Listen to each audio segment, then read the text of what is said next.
sempre caindo em um buraco. Então dizendo, ok, esta não é a sua cova, saia deste buraco. Saindo do buraco que não é a cova, caindo em um buraco de novo, dizendo, ok, este também não é sua cova, saia deste buraco. Saindo daquele buraco, caindo em outro, às vezes caindo em um buraco dentro de um buraco, ou muitos buracos dentro de buracos, saindo de cada um deles um após o outro, então caindo de novo, dizendo, esta não é a sua cova, saia do buraco. Às vezes sendo empurrado, dizendo, você não pode me empurrar para este buraco, não é minha cova, e saindo desafiadoramente, então caindo em um buraco de novo sem nenhum empurrão. Às vezes caindo em um conjunto de buracos, cujas estruturas são previsíveis, ideológicas e cavadas há muito tempo. Muitas vezes caindo nesse conjunto de buracos estruturais, sim, pessoais. Às vezes caindo em buracos com outras pessoas dizendo, esta não é a nossa cova comum, saiam deste buraco. Todos juntos, saindo do buraco juntos, mãos e pernas e braços e escadas humanas uns dos outros para sair do buraco que não é a cova comum, mas que só será superado juntos. Às vezes caindo propositalmente em um buraco que não é a cova, porque é mais fácil do que não cair em um buraco realmente. Mas então, uma vez dentro, percebendo que não é a cova, eventualmente saindo do buraco.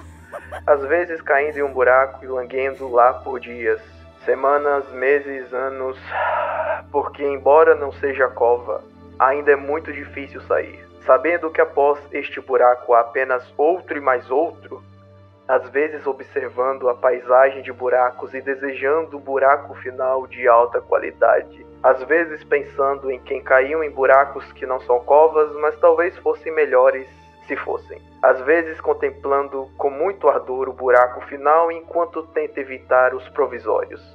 Às vezes caindo e saindo por dever com perfeita fortaleza, dizendo, vejam a habilidade e o espírito com que me levanto daquilo que se assemelha à cova, mas não é.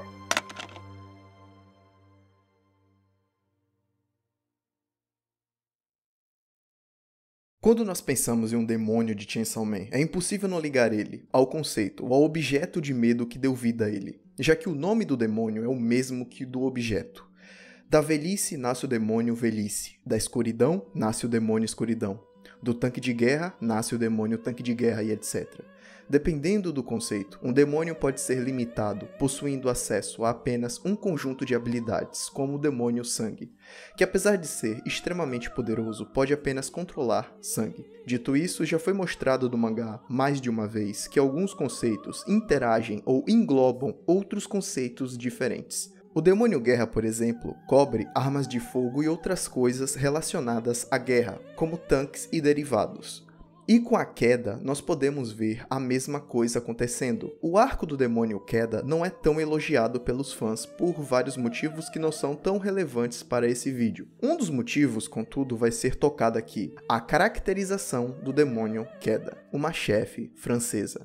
O design dela não é realmente o que os leitores esperariam de um demônio primal.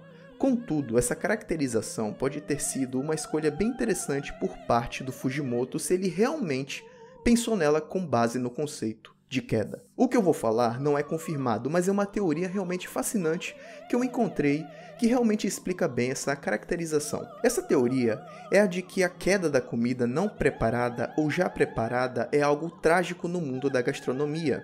Pratos complexos podem ser completamente arruinados quando caem no chão, assim como a comida não preparada mais cara se torna inútil quando atinge o chão.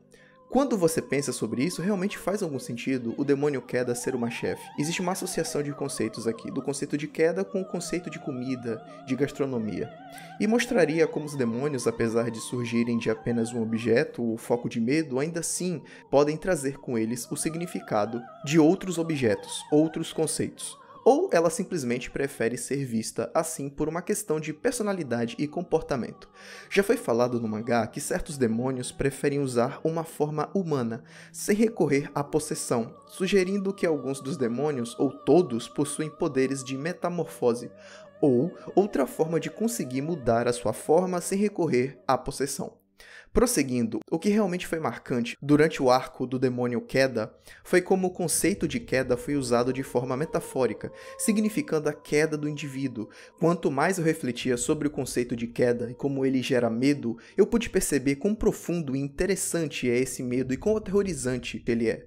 Quando nós observamos alguém que demonstra tristeza, nós dizemos que essa pessoa está para baixo, com humor cabisbaixo, com depressão. Depressão também sendo uma palavra que se refere a afundamento.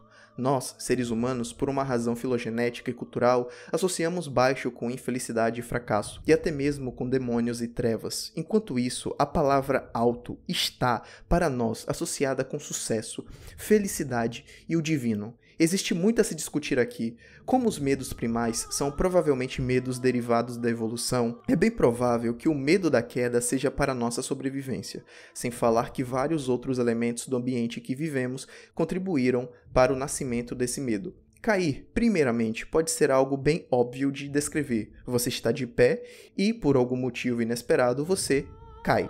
Dependendo da queda, você pode se machucar ou perder sua vida. Contudo, as coisas podem ser mais amplificadas e podemos fazer várias associações de queda com outras coisas. É óbvio que cair fisicamente envolve algo chamado gravidade. E podemos ver que o demônio queda é capaz de influenciar livremente a gravidade no ambiente. Apesar do destaque desse demônio ser o aspecto emocional e metafórico da queda, ele claramente consegue usar o aspecto físico também, sendo capaz de prejudicar o campo gravitacional em todo o planeta. Eu já falei das palavras alto e baixo, mas eu ainda não acabei com elas. Vamos começar com baixo. Queda está muito ligada ao conceito de baixo ou chão. Nenhuma dessas duas palavras, nesse contexto, são agradáveis. Sim, cair para o solo. Não despejar, não colocar, mas cair. Presume falha motora, enfermidade, cansaço e morte.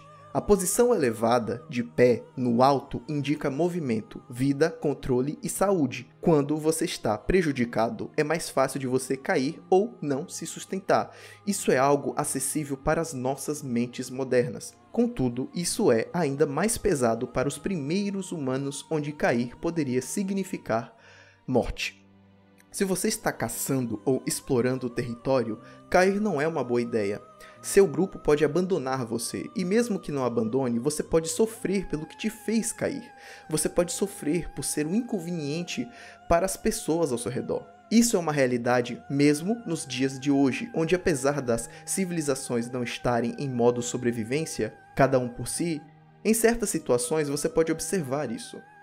Uma vez eu vi um vídeo compartilhado na internet de 3 soldados caminhando na neve.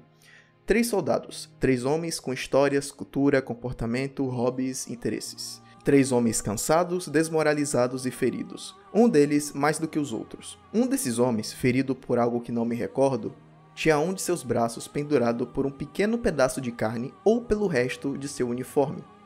Ele caminhava logo atrás dos outros, desesperado para sobreviver. Contudo, ele não consegue continuar e cai na neve.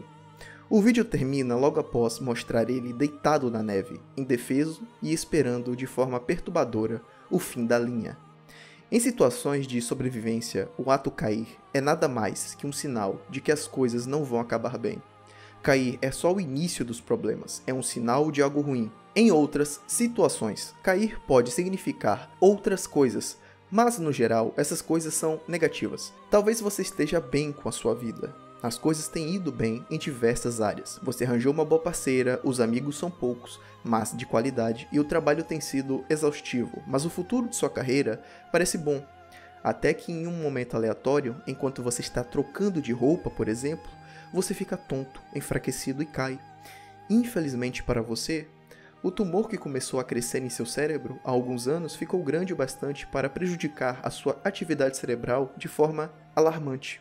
A atividade química e elétrica não é mais como antes. Queda também pode ser um sinal de enfermidade. Algo que deveria funcionar chegou ao limite por algum motivo anormal e seu corpo precisa de um descanso, talvez um longo descanso. Nós também temos os clássicos transtornos mentais. Depressão, com seu típico sintoma de privar o enfermo da disposição, como um buraco negro que suga toda a luz, retira de você o necessário para continuar sua rotina. Algumas vezes é possível ver pessoas enfermas com depressão se ajoelhando em meio a outras pessoas, um sinal de sofrimento e desistência, um sinal triste de derrota, enquanto essas pessoas pensam ajoelhadas. Aqui é aonde eu caio. Depressão te coloca para baixo, em vários sentidos. Seja literalmente deitado no chão do seu quarto em derrota, seja alegoricamente nas profundezas do inferno. Você não associa o seu estado depressivo como algo alto, como o alto de sua vida. A introdução do demônio Queda foi logo após uma série de pessoas desistirem de viver devido à sua presença, sem falar nas influências emocionais desse demônio em personagens como a Asa e o Denji, que tiveram comportamentos resposta intensos de tristeza quando sofreram dos ataques emocionais da queda. Outro aspecto da queda no mundo que é muito estudado em esferas como política, sociologia, filosofia, antropologia, história e psicologia é a queda moral e ética de civilizações. Uma civilização pode perder sua moral por um fator ou por diversos fatores. Como uma doença, corrupção e degeneração podem destruir a confiança das pessoas no governo ou nos semelhantes. A esperança de um futuro melhor parece algo infantil. Em situações graves de crises é necessário sobreviver. Então, às vezes, é necessário viver sendo desconfiado dos outros. A queda moral implica perda de juízo, sensatez e humanidade. E assim, atos de perversidade são vistos com indiferença. O corpo militar e as instituições de justiça não funcionam mais como antes. Os soldados estão cansados de lutar por uma causa perdida. Os profissionais da lei se corromperam e agora querem apenas salvar a si mesmos e aqueles que amam, e de vez em quando nem isso. Os doutores e médicos não recebem o necessário para tratar dos enfermos em sua miséria. A educação é quase inexistente e as pessoas não sabem das grandes conquistas intelectuais dos seus irmãos e irmãs durante a história. Não precisamos observar a queda moral de uma sociedade para entendermos a tristeza de tal coisa. Observar apenas uma pessoa cair em degeneração, perder seus valores e desistir da generosidade é o bastante para afundar os nossos próprios corações, especialmente quando essa pessoa é alguém próximo a nós. Observar alguém humano se comportar como um animal, perdendo o que fazia dela um ser humano.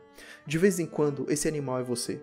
Você se olha no espelho e se lembra da sua inocência infantil de anos atrás, apenas para tentar entender como a pessoa no espelho se sujou e perdeu muito de sua vergonha.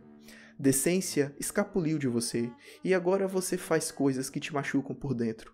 Os valores existem, mas eles são tão insignificantes que servem mais para criar arrependimento e melancolia do que para impedi-lo de fazer o errado, como brinquedos sujos e quebrados que você não toca mais. Mas toda vez que olha para eles, uma tristeza toca seu coração. Queda, assim como escuridão, está presente também nos símbolos e mitos humanos, demonstrando o valor que a mitologia tem em demonstrar como os seres humanos, principalmente no passado, expressavam questões complexas da sua cognição e comportamento. Para um país cheio de pessoas que acreditam no Deus cristão, que exemplo melhor do que a queda de Lúcifer do paraíso para ilustrar o conceito de queda? Tal evento tem bastante valor para o contexto dessa análise, afinal, existem tantas observações a serem feitas. A queda de Lúcifer contribuiu para que o termo anjos caídos se espalhasse. Anjos caídos, seres celestiais próximos ao divino, algo além da nossa terra, caindo, implicando duas coisas. O paraíso está em cima, no alto, além da terra, e o inferno embaixo, tão baixo que nem vemos, nas profundezas da terra. Ou quem sabe, seja tudo que estamos vendo agora. A discórdia, a dor, o sofrimento, tudo o que vemos todos os dias ajudam bastante em transmitir a ideia de inferno. Mas por que estou escrevendo algo da minha autoria, quando a própria Bíblia cita como o que está no alto é belo, desejável e divino, enquanto cair é uma desgraça? Ezequiel 28, 12, 17. Assim diz o soberano Senhor: você era o selo da perfeição, cheio de sabedoria e de perfeita beleza. Você estava no Éden, jardim de Deus. Todas as pedras preciosas o enfeitavam. Você foi ungido como um querubim guardião, pois para isso eu o designei. Você estava no Monte Santo de Deus e caminhava entre as pedras brilhantes. Você era inculpável em seus caminhos, desde o dia em que foi criado, até que se achou maldade em você. Na multiplicidade do seu comércio, encheram-se de violência, e você pecou. Por isso eu o lancei humilhado, para longe do monte de Deus, e o expulsei. Ó querubim guardião, do meio das pedras brilhantes. Seu coração tornou-se orgulhoso por causa da sua beleza, e você corrompeu a sua sabedoria por causa do seu esplendor. Por isso eu o atirei à terra.